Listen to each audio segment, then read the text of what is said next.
지난 주일에는 어리석은 자 나발의 모습과 어리석은 자를 대하는 다윗의 성급한 모습, 그리고 이 사건에 적극 개입해서 큰 불상사를 막으려고 하는 지혜로운 여인, 그 나발의 아내지요.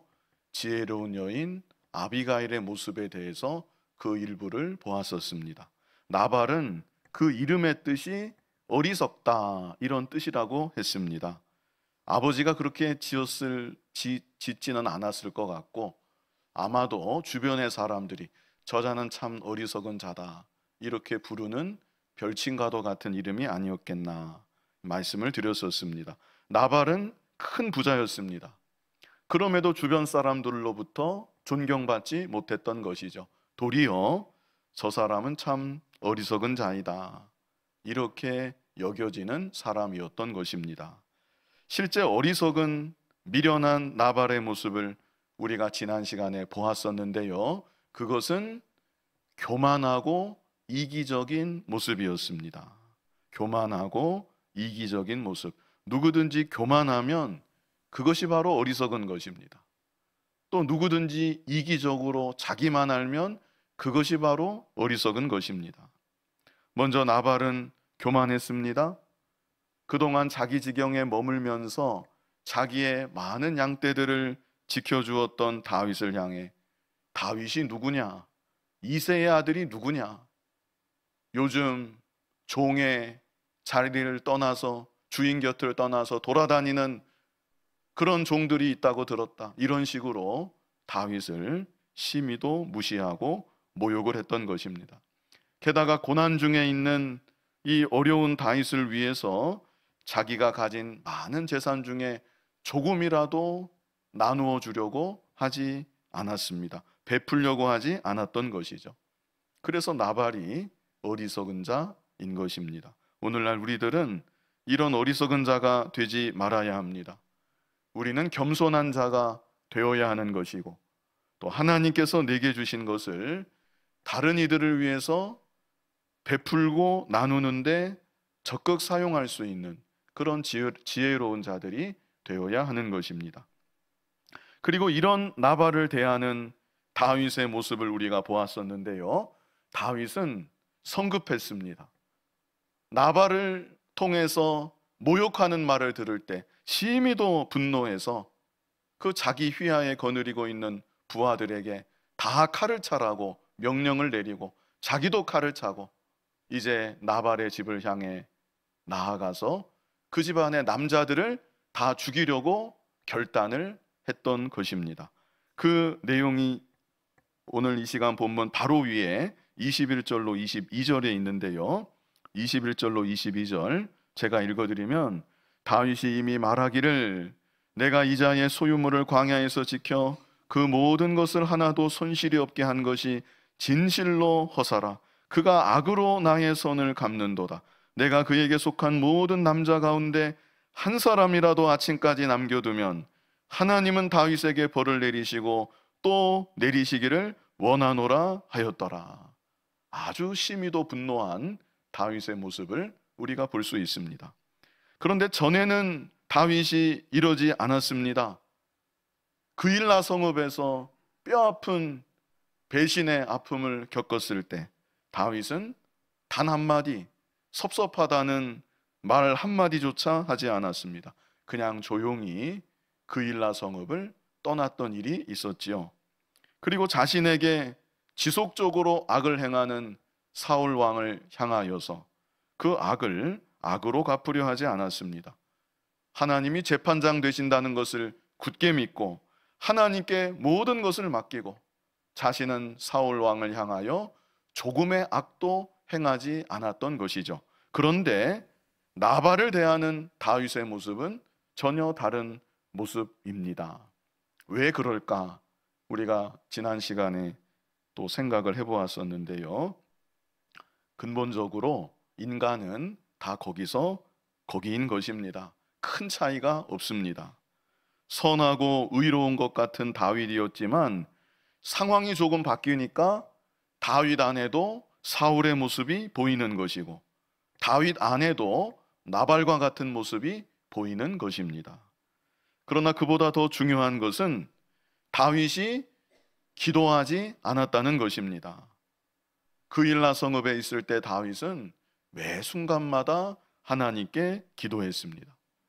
그런데 나발의 양떼를 지킬 때에는 기도하지 않았습니다. 그래서 다윗은 나발의 양떼를 지킬 때 하나님과 교통하면서 하나님을 위하여 하나님의 일을 했던 것이 아니고 자기 일을 했었던 것입니다. 그랬기에 자기 생각대로 일이 전개되지 않을 때 분노했던 것이고, 급기야 모든 남자들을 죽이겠다는 이런 무서운 광기까지 표출하고 말았던 것입니다. 그 지난주 교단 사경회 때 어느 목사님이 자기 우상을 버려야 된다, 이런 말씀을 하셨습니다. 일평생 버리고 버려야 될 것이 자기 우상이 아니겠는가 싶습니다. 버리고 버려도 또 버린 것 같은데 결국에 끝끝내 잘 버려지지 않는 것이 자기 우상이 아닌가 또 생각이 듭니다. 우리들이 살아가는 날 동안 하나님을 섬기고 하나님의 일을 하는 동안 자기 우상을 온전히 버려 나아가야 되는 것입니다. 그래서 진정으로 하나님의 종의 자리에서 하나님을 위하고, 자기를 위하는 것이 아니고 하나님을 위하고 하나님의 영광만을 위하고 하나님의 일을 잘 감당해 나아가야 되는 것입니다. 그러면 사실 섭섭할 일도 없는 것이고 분노할 일도 없는 것이고 시험 들 일도 없는 것입니다. 이제 이렇게 성급하게 거의 급발진하는 이런 다윗을 지혜로운 여인 아비가일이 막아서는 그런 장면으로 오늘 본문이 시작되고 있습니다. 우리 23절로 24절 같이 한번 읽어보겠습니다. 아비가일이 다윗을 보고 급히 나귀에서 내려 다윗 앞에 엎드려 그의 얼굴을 땅에 대니라. 그가 다윗의 발에 엎드려 이르되 내 주여 원하건대 이 죄악을 나 곧 내게로 돌리시고 여종에게 주의 귀에 말하게 하시고 이 여종의 말을 들으소서. 아비가일이 어떻게 했습니까? 여기 23절 다시 보시면 아비가일이 다윗을 보고 급히 나귀에서 내려 다윗 앞에 엎드려 그의 얼굴을 땅에 대니라. 이게 보통 할 수 있는 일은 아닙니다. 지금 다윗은 분노가 가득 차서 칼을 차고 수백 명의 부하들 이끌고 나발의 집을 향해 쳐들어가고 있는 것입니다. 그런데 그 앞을 한 여인이 가로막는다는 것, 이것은 대단한 용기가 아닐 수 없는 것이죠. 앞에 18절에 그랬었는데 앞에 18절에서도 아비가일이 정말 신속하게 판단하고 결단해서 많은 양의 음식을 준비하는 것이 기록되어 있었습니다. 여기서도 마찬가지입니다.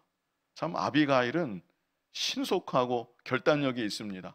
다윗을 보자마자 신속하게 상황 판단을 하고 결단하고 다윗의 발 앞에 엎드려서 이 다윗에게 절한 것입니다. 이 우물쭈물 했다가는 벌써 다윗이 집으로 가서 이 사륙을 벌일 수 있는 것입니다. 이 아비가일은 상황 판단이 정말로 빠르고 그뿐 아니라 이 결단력이 있는 그런 여인입니다.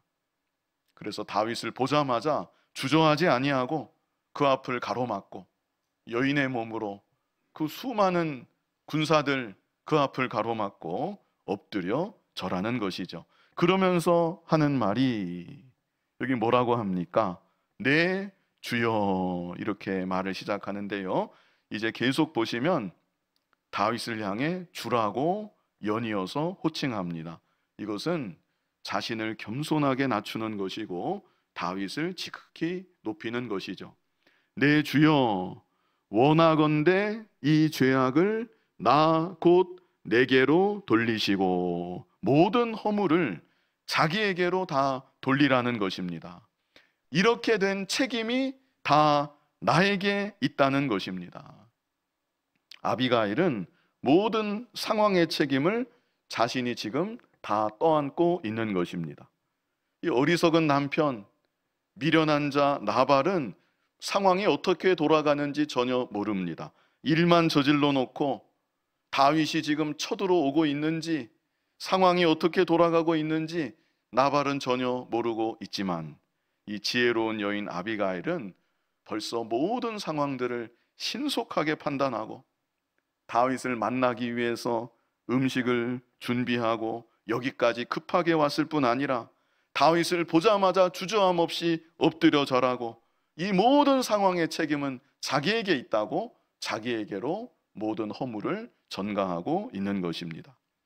어찌해서든지 가족의 생명을 구해야 되겠다, 이 여인이 그렇게 생각을 하고 이런 행동을 하고 있는 것입니다. 그리고 아비가일이 다윗에게 또 무슨 말을 하는가?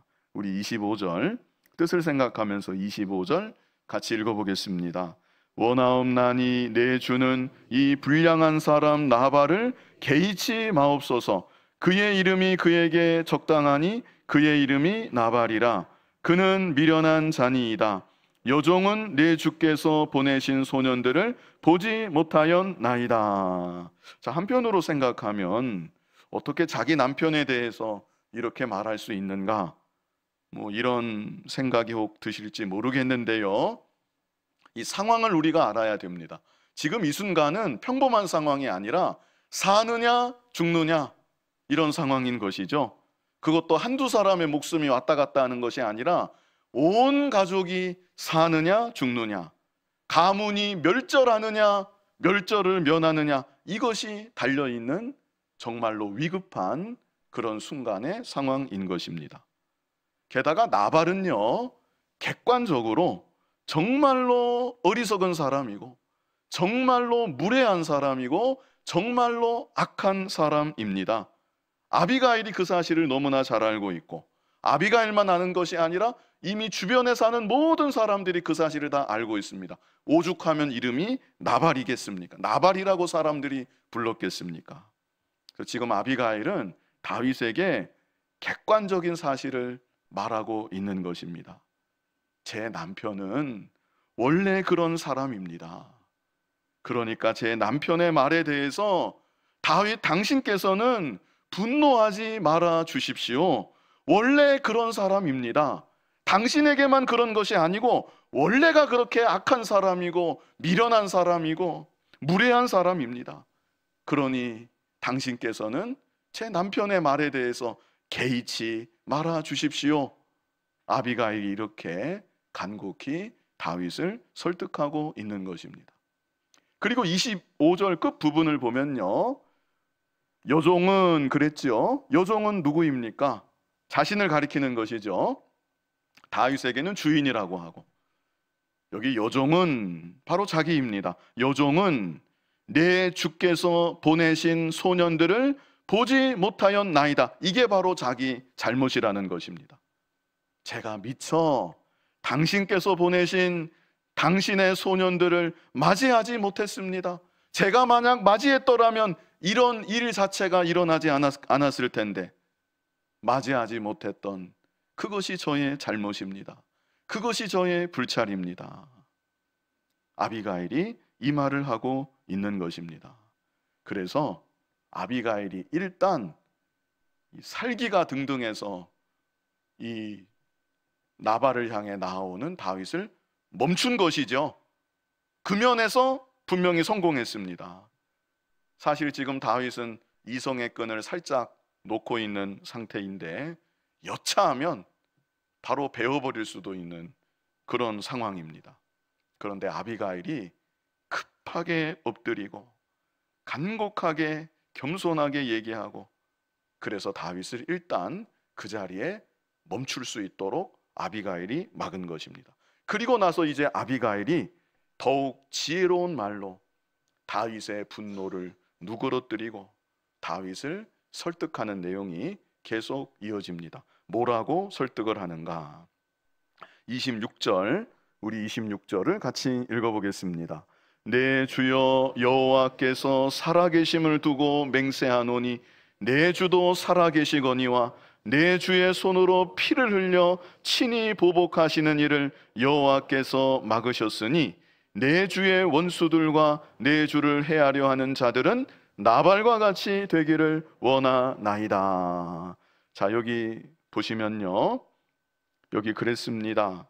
조금 앞에 부분은 지나가서 내 주의 손으로 피를 흘려 친히 보복하시는 일을 여호와께서 막으셨으니, 이 말은요, 다윗이 지금 자기 손으로 보복하려고 하는데, 자기 손으로 보복하려는 것, 이것은 하나님께서 기뻐하시는 일이 아닙니다.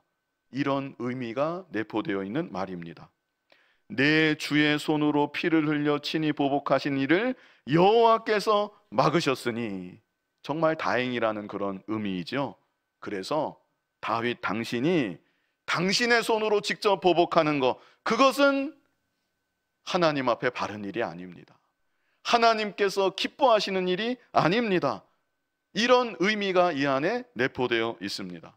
그리고 이어지는 말을 또 보면 내 주의 원수들과 내 주를 해하려 하는 자들은 나발과 같이 되기를 원하나이다. 이것은 하나님께서, 다윗 당신께서 당신 손으로 보복하지 않아도 하나님께서 보응하여 주신다는 것을 아비가일이 일깨워주고 있는 것입니다. 그래서 아비가일이 다윗을 설득하는 말은 다른 말이 아닙니다.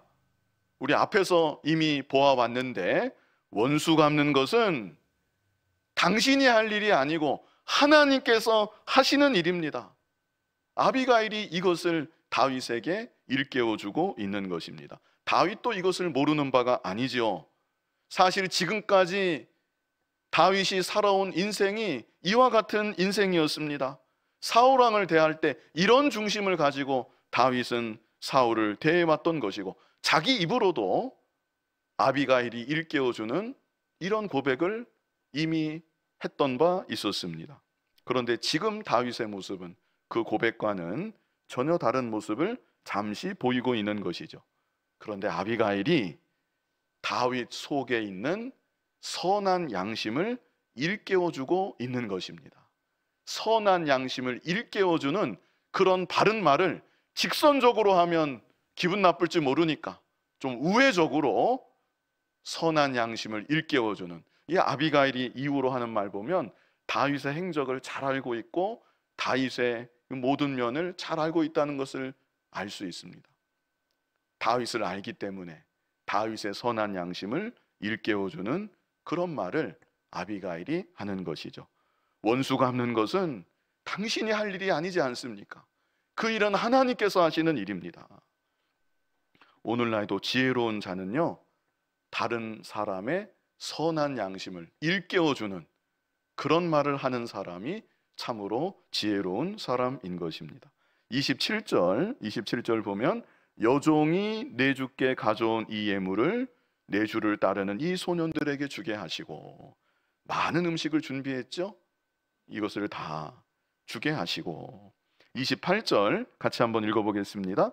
주의 여종의 허물을 용서하여 주옵소서. 여호와께서 반드시 내 주를 위하여 든든한 집을 세우시리니 이는 내 주께서 여호와의 싸움을 싸우심이요 내 주의 일생에 내 주에게서 악한 일을 찾을 수 없음이니이다. 그리고 여기서 중요하게 볼 것은 아비가일은 다윗으로 하여금 암날을 바라보게 했다는 것입니다. 이게 또 중요한 것입니다. 지금 다윗은 당장 분노의 감정에 휩싸여 있고, 지금 당장 속에서 일어나는 성정대로 일을 해결하려고 하고 있는데, 그런 다윗에게 앞날을 바라보게 한다. 미래를 생각하게 한다. 이 지혜로운 자는 항상 그렇습니다. 어리석은 자는 눈앞의 것만 보는 것이고, 당장 먹자 마시자 그런 친구는 어리석은 친구고, 지혜로운 친구는 친구의 앞날을, 미래를 생각하게 하는 친구가 지혜로운 친구인 것이죠. 자기 자신도 그렇고 다른 사람에게도 그렇고 앞날을 바라보게 하는 사람, 그 사람이 지혜로운 사람인 것입니다. 여기 어떻게 앞날을 바라보게 했습니까? 어떤 말씀이 있습니까? 여호와께서 반드시 내 주를 위하여 든든한 집을 세우실 것입니다. 이게 다윗의 미래입니다. 지금 어리석은 자 한 사람 때문에 분노해서 살육을 저지르는 이럴 사람이 아니라는 것이죠. 하나님께서 반드시 당신을 통해 이 나라를 세우실 줄 믿습니다. 하나님의 나라가 당신으로 인해 견고하여질 것입니다. 아비가일이 이렇게 이런 앞날을, 미래를 다윗으로 하여금 생각하게 하는 것이죠. 29절 말씀, 29절 같이 읽어보겠습니다. 사람이 일어나서 내 주를 쫓아 내 주의 생명을 찾을지라도 내 주의 생명은 내 주의 하나님 여호와와 함께 생명싸개 속에 쌓였을 것이요 내 주의 원수들의 생명은 물매로 던지듯 여호와께서 그것을 던지시리이다. 물론 세부적으로 나눌 수도 있겠지만 근본적으로는 첫 번째 것과 첫 번째 했던 설득하는 말과 일맥상통한 것입니다. 선한 양심을 일깨워주는 말. 하나님이 당신을 보호하고 계시니까 당신이 직접 원수 갚을 일이 아닙니다. 하나님이 당신의 원수를 갚아주실 것입니다. 다윗의 선한 양심을 다시 한번 반복적으로 일깨워주고 있는 것이고요. 30절로 31절도 이 두 번째 설득하는 말을 반복하는 것입니다. 30절로 31절 같이 읽어보겠습니다. 여호와께서 내 주에 대하여 하신 말씀대로 모든 선을 내 주에게 행하사 내 주를 이스라엘의 지도자로 세우실 때 내 주께서 무죄한 피를 흘리셨다든지 내 주께서 친히 보복하셨다든지 함으로 말미암아 슬퍼하실 것도 없고 내 주의 마음에 걸리는 것도 없으시리니 다만 여호와께서 내 주를 후대하실 때 원하건대 내 주의 여종을 생각하소서 하니라. 역시 앞날을 바라보게 하는 것이죠. 순간 분노의 감정에만 쌓여있지 말고 먼 훗날 앞날을 이렇게 아비가일이 바라보게 하는 것입니다. 장차 왕이 될 분인데 왕이 된 이후에 오늘 이 사건이 오점이 되면 안 되지 않겠습니까? 이 말을 아비가일이 하는 것이죠. 그래서 아비가일의 지혜로운 모습, 다윗을 향하여 어떤 지혜로운 말로 그 분노를 가라앉히고 설득을 했는가? 먼저는 다윗 안에 양심을 일깨워주는 그 말을 한 것이죠. 원수 갚는 일은 당신이 할 일이 아니고 하나님이 하실 일입니다. 우리도 다른 사람의 선한 양심을 일깨워줄 수 있는 그런 지혜로운 사람들이 되면 좋겠고요. 그리고 두 번째는 미래를, 앞날을 생각하게 하는 말. 당장 지금 이 순간이 아니라 앞날을 생각하게 하고 미래를 생각하게 하고, 아비가일이 그렇게 다윗의 분노를 가라앉히고 설득했다는 것입니다. 그리고 아비가일은 지금은 다윗을 향해 설득한 말을 중심으로 본 것이고, 아비가일이 지혜로운 면, 전반적으로 볼 때 분별력이 있습니다. 얼마나 상황 판단이 빠른지 모릅니다. 이것은 아비가일이 평상시 하나님을 경외하고 하나님과 늘 교통하는 여인이 아니었겠나 이런 생각이 들고요. 아무튼 상황 판단이 얼마나 빠르고 분별력이 얼마나 탁월한지 모릅니다. 그리고 분별력만 있는 것이 아니고 결단력이 있습니다. 행동을 옮기는데 주저함이 없고 결단력이 있다는 것. 또 한 가지는 겸손했다는 것. 자신을 지극히 낮추고 다윗을 높이는 이 겸손한 모습을, 역시 지혜로운 모습인데요, 이런 모습을 우리가 생각할 수 있습니다. 이제 다윗이 어떻게 하는가? 분노해서 살기를 품고 정말 성급하게 나아가는 다윗이었는데, 다윗이 이 여인으로 인해서 이 마음을 돌이킵니다. 32절부터 나와 있는데요, 32절 같이 읽어보겠습니다. 다윗이 아비가일에게 이르되 오늘 너를 보내어 나를 영접하게 하신 이스라엘의 하나님 여호와를 찬송할지로다. 먼저는 다윗이 누구에게 감사했습니까? 하나님께 감사하고 모든 영광을 하나님께 먼저 돌리는 것이죠. 그리고 이어서 33절에 아비가일을 칭찬합니다. 33절 같이 읽어보겠습니다. 또 내 지혜를 칭찬할지며 또 내게 복이 있을지로다. 오늘 내가 피를 흘릴 것과 친히 복수하는 것을 네가 막았느니라. 이렇게 아비가일을 칭찬하고 내게 복이 있을지로다 또한 아비가일을 축복한 것이죠. 34절 같이 읽어보겠습니다. 나를 막아 너를 해하지 않게 하신 이스라엘의 하나님 여호와의 살아계심을 두고 맹세하노니 네가 급히 와서 나를 영접하지 아니하였다면 밝는 아침에는 과연 나발에게 한 남자도 남겨두지 아니하였으리라 하니라. 자, 여기까지 다윗의 반응 석절을 보았는데요. 참 다윗의 참 좋은 면이 여기 나타나 있습니다. 뭐 성급한 거는 다윗의 이 부족한 면이겠지만 다윗에게 있는 가장 큰 장점이 무엇일까? 그것은 다윗은 돌이키는 게 빠른 사람입니다. 이게 다윗의 큰 장점입니다. 하나님께서도 이런 다윗을 그래서 사랑하지 않으셨겠는가 이 생각을 해보는데요. 누가 되었든지 자신의 잘못을 깨우쳐주고 또 자신이 잘못했다는 것을 깨닫게 되면 다윗은 망설이지 않습니다. 변명하지 않습니다. 그 즉시로 돌이키는 사람. 이 얼마나 좋은 면인지 모릅니다. 남이 해주는 좋은 말 튕겨내지 않습니다. 그대로 받아들이고 어린아이같이 그대로 흡수하는 사람. 이거 외간 여자 한 사람이, 연약한 여자 한 사람이 자신을 가로막고 하는 말인데 이 말이 옳다고 여겨지니까 이 말 그대로 다윗은 다 받아들였던 것입니다. 400명을 무장시켰죠. 200명은 본진에 또 따로 있습니다. 다 무장하라. 말하자면 완전 군장 명령을 지휘관으로서 내린 겁니다. 남자가 칼을 빼면 뭐라도 베어야 된다 그런 말이 있는데 이 많은 사람 이끌고 무장한 채 여기까지 왔는데 여인 한 사람의 말로 인해서 상황이 종료되는 것입니다. 이런 결단을 할 수 있는 사람은 이 다윗이 아니면 참 어려운 것이죠.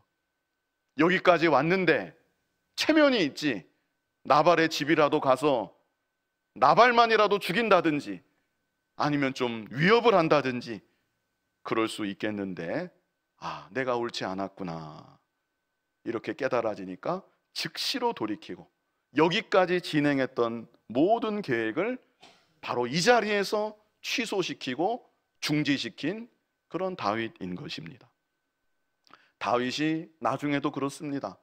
잘한 것은 아니지만 그 우리아의 아내 밧세바를 취하고 우리아를 전쟁터에 몰아서 죽게 했는데 그때 나단 선지자가 왕궁으로 찾아오지요. 나단 선지자가 다윗을 책망했습니다. 따로 불러내서 책망한 것도 아니고 왕궁에서 신하들이 다 있었겠는데 그 자리에서 나단 선지자가 직선적으로 책망하고 다윗의 부끄러운 죄를 그 자리에서 다 드러냈습니다. 그런데 다윗은 그때에도 변명 한마디 안 했습니다. 그저 다윗이 간단하게 한마디 한 것이 제가 죄를 지었습니다. 제가 하나님께 죄를 지었습니다. 그 자리에서 다윗은 자기 잘못을 다 인정하고 자복하고 더 이상 구체적으로 묘사되진 않았지만 나단 선지자 앞에서 굴복하고 하나님 앞에서도 굴복했던 것입니다. 참 다윗의 이런 면이 참 좋은 면이고 큰 장점이 아니겠는가 우리가 생각할 수 있고요. 또 여기 34절을 보면 다윗은 참 솔직합니다. 꾸밈이 없습니다. 여기 34절 같은 말은 굳이 안 해도 되는 말입니다. 그냥 본인이 그렇게 결정했으면 그러고 돌아서면 그만인데 당신이 나 이렇게 안 했으면 내일 아침쯤이면 다 죽였을 텐데 당신이 이렇게 해줘서 내가 그러지 않았습니다. 이렇게 숨김없이 자기의 실수와 결점을 솔직하게 여인 앞에서 다 드러내고 있는 것이죠. 얼마나 솔직하고 진솔하고 그런 다윗인지 모릅니다. 자, 35절 같이 읽어보겠습니다. 다윗이 그가 가져온 것을 그의 손에서 받고 그에게 이르되 내 집으로 평안히 올라가라. 내가 내 말을 듣고 내 청을 허락하노라. 바로 직전까지 얼마나 살기가 등등했겠는데 180도로 변했습니다. 이제 상황은 다 종료된 것입니다. 아비가일에게 평안히 내 집으로 올라가라. 너의 청을 허락하노라. 다윗이 말했죠. 그래서 아비가일이 집에 돌아갔습니다. 36절 같이 읽어보겠습니다.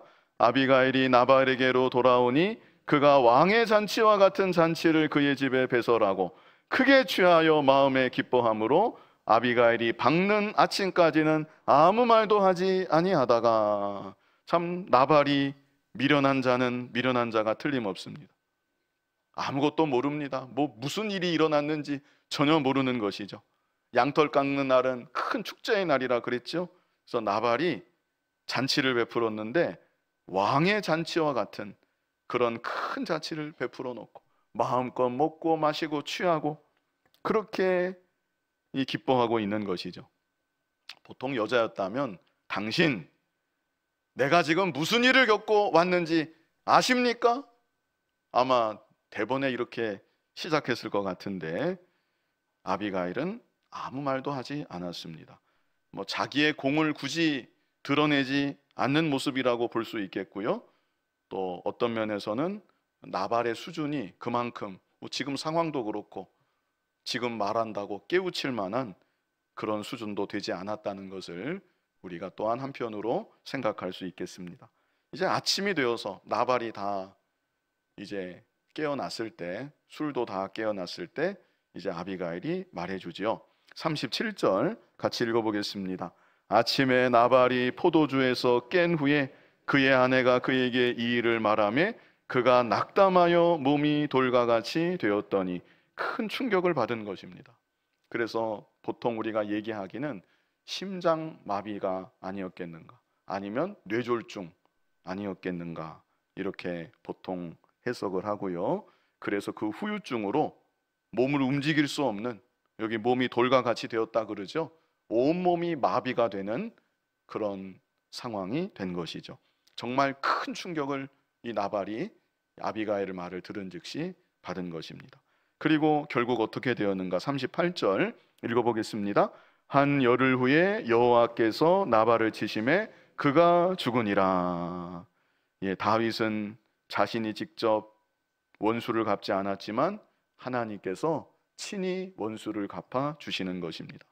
이것은 앞으로도 다윗을 대적하는 사람, 다윗을 선대하지 않는 사람, 어떤 결말을 맞게 되는지, 무엇보다 사울 왕의 결말이 어떠할지 미리 우리에게 알게 하는 이 복선과도 같은 또 구절이기도 합니다. 39절 같이 읽어보겠습니다.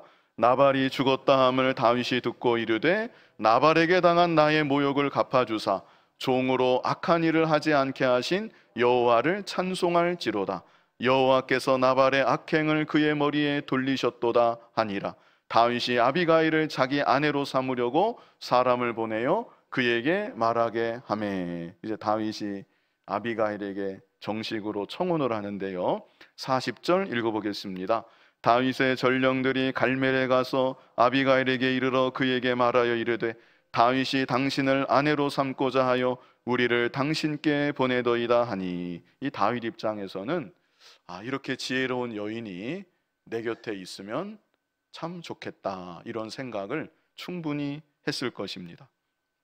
내가 이렇게 연약하고 부족한데 순간 나의 성정을 이기지 못하고 큰 실수를 범할 뻔했었는데 나의 이런 부족한 면이 이 여인을 통해서 채워질 수 있겠구나. 다윗이 그런 생각을 아마 분명히 했을 것입니다. 그래서 아비가일에게 나의 아내가 되어달라고 청혼을 하는 것이죠. 아비가일이 어떻게 했는가? 41절로 42절 우리 같이 읽어보겠습니다. 아비가일이 일어나 몸을 굽혀 얼굴을 땅에 대고 이르되 내 주의 여종은 내 주의 전령들의 발 씻길 종이니이다 하고 아비가일이 급히 일어나서 나귀를 타고 그를 뒤따르는 처녀 5과 함께 다윗의 전령들을 따라가서 다윗의 아내가 되니라. 이 아비가일 입장에서는요, 지금 다윗을 따라가는 것은 고난을 자처하는 것입니다. 이 나발이 얼마나 큰 부자였는데 그냥 가만히 있으면 나발의 재산이 다 아비가일의 것이고 아비가일은 고향에서 호의호식하면서 그 어리석은 남편 옆에 있을 때는 여러 가지로 성가셨겠는데 이제는 정말 편안하게 호의호식하면서 그렇게 여생을 보낼 수 있는 것이죠. 이 다윗을 따라간다는 것, 이것은 고난을 자처하는 것입니다. 사울 왕을 피해서 도망 다니고 있는 다윗이라는 것을 아비가일도 잘 알고 있습니다. 그러나 하나님께서 다윗과 함께 하신다는 것, 아비가일은 분명히 알고 있고, 또 그가 다윗을 설득할 때 했던 말을 했던 것처럼 장차 다윗을 통해 하나님께서 이 나라를 이루신다는 것, 아비가일은 확신하고 있기 때문에 고난길을 마다하지 않고 다윗을 따르는 길을 선택했던 것입니다. 다윗을 따르기로 선택했을 때 그 아비가일의 중심과 그 자세가 여기 잘 담겨져 있는 구절이 있는데요, 41절 후반절을 한번 보십시오. 41절 후반절에 아비가일이 뭐라고 하면서 다윗에게 갑니까? 내 주의 여종은, 그랬죠. 먼저는 내 주의 여종은 내 주의 전령들의 발 씻길 종이니이다. 내 주의 발 씻길 종이니이다. 그것도 아니고 내 주의 전령들의 발 씻길 종이니이다. 이렇게 겸손한 자세로, 섬기는 자세로 고난을 각오하고 당신이 가는 길을 따라가겠습니다. 이런 고백과 결단을 볼 수 있는 것이죠. 그래서 아비가일의 이 모습은 하나님을 위하는 모습이고 하나님의 나라를 위하는 모습이고 자기 자신을 헌신하겠다는 그런 결단이라고 할 수 있겠습니다. 44절 같이 읽어보겠습니다. 다윗이 또 이스라엘 아히노암을 아내로 맞았더니 그들 두 사람이 그의 아내가 되니라. 우리가 분명히 알아야 될 것은 구약이나 신약이나 하나님의 뜻은 일부일처입니다. 한 남자 한 여자가 결혼하는 것이고 가정을 이루는 것입니다. 다만 이 당시 문화적으로 일부 다처는 오늘날보다는 훨씬 더 자연스러운 일이었습니다. 그러나 그럴지라도 다윗의 이런 행위는 오늘날과 똑같은 잣대로는 우리가 바라볼 수 없겠지만 그럼에도 하나님의 법을 분명히 어기는 행위였다. 이 사실만은 우리가 바로 알아야 합니다. 이런 다윗의 무분별한 결혼으로 인해서 앞으로 비극적인 참상이 이 가정에 벌어지게 되는 단초가 되고 마는 것이죠. 44절 같이 한번 읽어보겠습니다. 사울이 그의 딸 다윗의 아내 미가를 갈림에 사는 라이스의 아들 발디에게 주었더라. 그리고 또 한편 사울은 예루살렘에 거주하고 있던 다윗의 첫 번째 아내인데 자신의 딸이기도 하고 이 미가를 다른 사람에게 주었다고 여기 기록하고 있습니다. 이것은 사울의 다윗을 향한 사적 감정이 다시 나빠졌다는 것을 분명히 보여주는 구절입니다.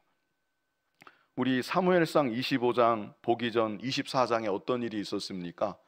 잠시나마 다윗과 사울왕이 화목하는 장면이 있었습니다. 사울왕이 다윗을 향해 내 아들아 내 아들아 울면서 그렇게 말하는 장면이 있었습니다. 그런데 그런 사울은 이제 다시 원상태로 돌아갔다. 이것을 44절이 말해주는 것이고요. 이제 사무엘상 26장부터 원래대로 사울은 다윗을 추격하고 다윗은 도망다니는 그런 스토리가 이어지게 되는 것입니다. 이 시간은 아비가일의 지혜로운 모습, 영적인 분별력이 있죠. 분별력이 있고 결단력이 있고 또 겸손하고 또 다윗을 향해서 설득하며 말할 때에는 그 선한 양심을 일깨워 주었다는 것, 앞날을 생각하게 했다는 것, 그리고 마지막에는 고난길을 자처하면서 하나님의 나라를 위해 헌신하겠다는 마음으로 다윗을 따라갔다는 것, 우리도 이런 지혜로운 자로 살아가야 되는 것입니다. 그리고 다윗에 대해서 참 성급해서 큰 실수를 범하고 인생 일대에 오점을 남길 뻔했지만 바른 말을 들었을 때 즉시로 돌이켰다는 것, 변명하지 않고 자기 잘못을 인정하고 돌이켰다는 것, 우리가 이런 면을 또한 잘 기억해야 합니다. 그래서 우리들도 지혜로운 자로 이 세상을 살아가야 되겠고요. 혹 실수하고 잘못하는 일이 있을지라도 하나님께서 다른 일을 통해 깨닫게 하여 주실 때 즉시로 돌이킬 수 있는 그런 저와 여러분 될 수 있기를 간절히 바랍니다. 거룩하신 아버지 하나님, 우리들도 이 세상 살아갈 때 참으로 분별력 있는 자로, 또 결단력 있는 자로, 또한 겸손한 자로 지혜롭게 살아가게 하여 주시고, 선한 양심을 내 안에도 일깨우고 다른 사람에게도 일깨워 주고, 지금 당장 눈앞의 것만, 육신의 것만 바라보는 것이 아니라 먼 앞날을 바라보고 미래를 생각할 수 있는 지혜로운 자로 살아가는 우리들 모두가 되게 하여 주시옵소서. 혹 연약해서 어리석은 자의 길로 성급하게 나아간다 할지라도 하나님께서 다른 사람을 통해 깨닫게 하실 때 나의 잘못을 즉시로 자각하고 인정하고 돌이킬 수 있는 우리들 모두가 되게 하여 주시옵소서. 예수님 이름으로 기도하옵나이다. 아멘.